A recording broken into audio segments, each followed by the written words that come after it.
Hello and welcome to another episode of 1000 Actually Fun Books, where we are reviewing books of every genre, looking for the best of fun escapist books. Today I am doing a juvenile fiction, Indian in the Cupboard by Lynne Reid Banks. This was written in the 1980s, I want to say, right around there, early 1980s. This is I would say general fiction / fantasy, not quite an adventure. Let me tell you the plot. So the plot is that a young boy, we'll say elementary age. I'm not sure that the book gives you the age range of our main character, but I will say some age between like 8 and 11 would be my guess. And this book is aimed at that age bracket, 8 to 11. Anyway, he gets a toy, I wouldn't actually say a toy, an old discarded medicine cabinet. The kind that has like a mirror on the front and you open it, it has shelves in it, metal, that kind of thing. And he also gets a little antique key that fits the cupboard. And the plot is, if he puts a plastic figure in the cupboard, shuts it and locks it with this key, when he opens it, whatever he put in became real. So if you put in, I don't know, a plastic banana, you would open up and it would be a real banana. It apparently only works with plastic. It doesn't work with wood or metal or something like that.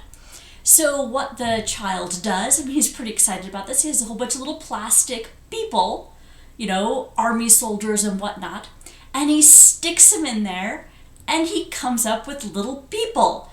And he just thinks this is great. So it's kind of his adventures with these little people that come to life. It's a toys come to life type of thing from the perspective of a child who has discovered this magical ability and how he deals with it.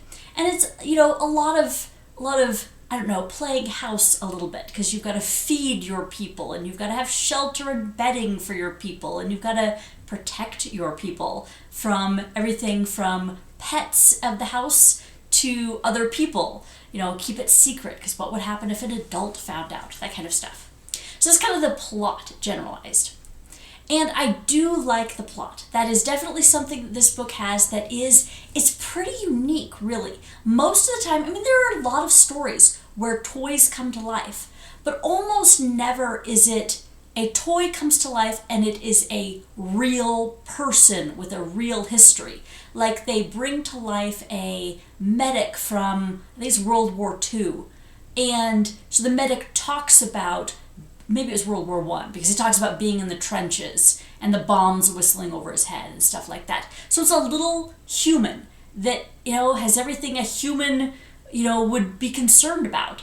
And that makes it a lot different than, say, Toy Story, where a toy has stuffing inside, or can't really be hurt. Even if his arm came off, it wouldn't be a big deal. Well, this is a real person that can bleed if they're hurt.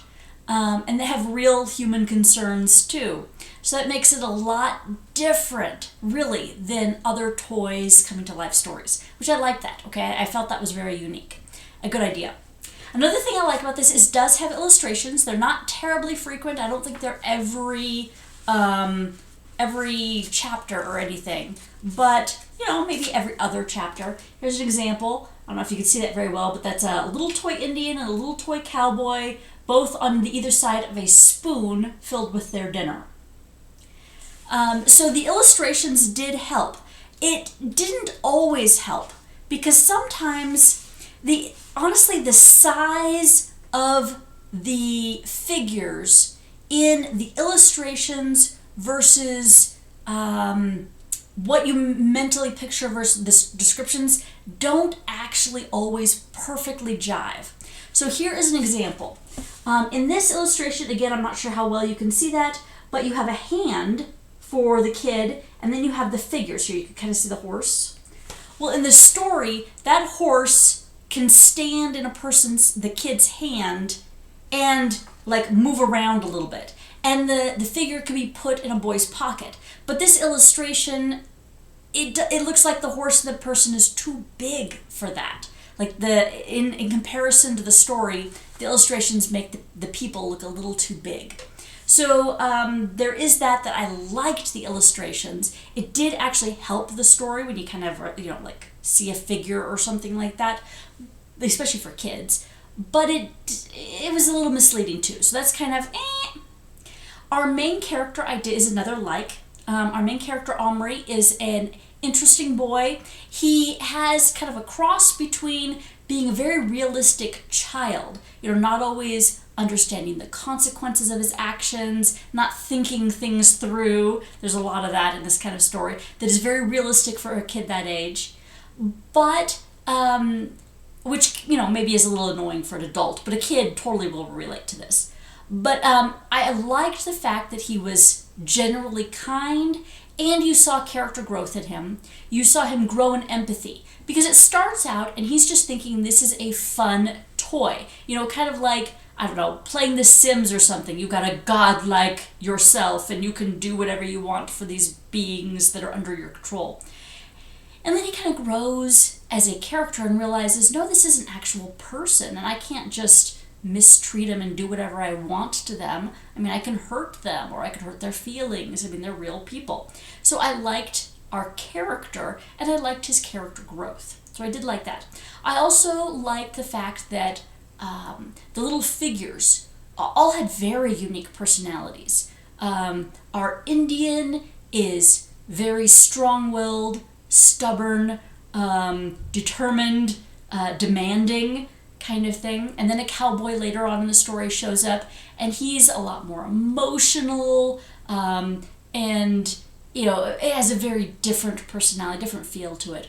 And I like that. And there are some other figures that come across. So I liked the way the author handled different people being different. I did so our main toy that is brought to life is an Indian, Indian in a cupboard, right? It is an Iroquois Indian, and it does give you a little bit of actual educational material, like the fact that the Iroquois Indians did not live in teepees. Our little toy figure is totally offended when the child tries to give him a teepee. He's like, I don't live in a teepee, what is this? So you have a little bit, not very much. This is not an educational book by any means, but a little bit, and I did like the little bit that was there. Another thing would be the humor. There's a lot of humor in this. This is meant to be a lighthearted, funny little adventure that the child has with his toy figures, and the author does a good job of that. My kids laughed several times, so I did read this out loud to my kids, and there was definitely laughter several times, including some, of the kids going, "What are you thinking? Why are you doing that? I can't believe that's going to happen. I can predict what's going to happen next," and it does. And so they enjoyed it. I appreciated this is a book that my kids did enjoy. All right, so there are a couple things that I didn't really like about this book. One would be, as an adult, I'm not sure that the kids always picked up on this, but as an adult reading this to my kids, there is some consequences to what the children in this story are doing that I'm like, realistically, this is not the way this would work. And I know it's a fantasy story, and I know I really shouldn't be that picky about something like this, but it still bothered me. So, for example, the boy will pick up the horse, for example, and shove it in his pants pocket, and then go around and, run and sit down and do things with this horse in his pocket. And I'm sitting there going, a little horse stuffed into a cramped pocket with no stability, that is totally going to either kill the horse or at least break its legs. Realistically, this is just not going to work. And, this kind of thing happens a lot. The toys end up in the boy's pocket for a significant chunk of the story, around other kids and stuff. And I'm just sitting there going, it bothered me. As an adult, I'm like, it would never work well. And I realize it's not aimed at me. It's aimed at another child who is not thinking about what a stuffed pocket would be like in real life. But yes, that's just an example. There were a couple things like that I'm like, that's not the way it would work. Did you give your little people water all day? No, you did not. Just things like that the real life keeps sneaking into my adult perspective. So anyway, that's just a minor thing. A much stronger dislike on this is the very negative vocal, racial slurs slash degradation slash, calling each other names. So for example, the cowboy calls the Indian a dirty redneck, right? And dirty Injun and things like that would be very inappropriate today. And typically, I don't mind a historically accurate representation of how people speak or talk to each other. Like, this is Indian in the cupboard. This is not Native American in the cupboard or First Nation in the cupboard or something like that, right? And that doesn't bother me at all. And probably most people it wouldn't bother. But there are some people who would be very offended at that. But I am personally not comfortable. It kind of made me cringe the way the cowboy and the Indian interacted with each other and the words that they used to call each other. And partially it made me cringe because here I am reading this to my children and they've never necessarily heard these terms used to reference another racial group, and I do not want them learning that kind of language. So for me as an adult reading this to my kids, that made me uncomfortable. It was very dated and would probably offend some people. So be aware. This was probably my strongest negative with this book. It's not just Indian, it has some actually stronger terms that don't really have consequences in the book. There was one time, like when I said that the cowboy called the Indian a dirty whatever, and the little boy looked at him and said, well, he's willing to take a bath, and what about you? And the cowboy's all like, oh, a bath, how awful. So it kind of, reversed the idea of dirty, because the cowboy was the one that was honestly filthy while the Indian was happily washing. And so it did undermine some of what was being said, some of the rudeness, but it's still there, and you may not want to expose yourself or your kids to that. Along those same lines, there are no women characters in this. There's Mom that occasionally shows up, and there is a female Indian that shows up that it's not necessarily depicted in a positive light. I mean, the male native is like, I want wife.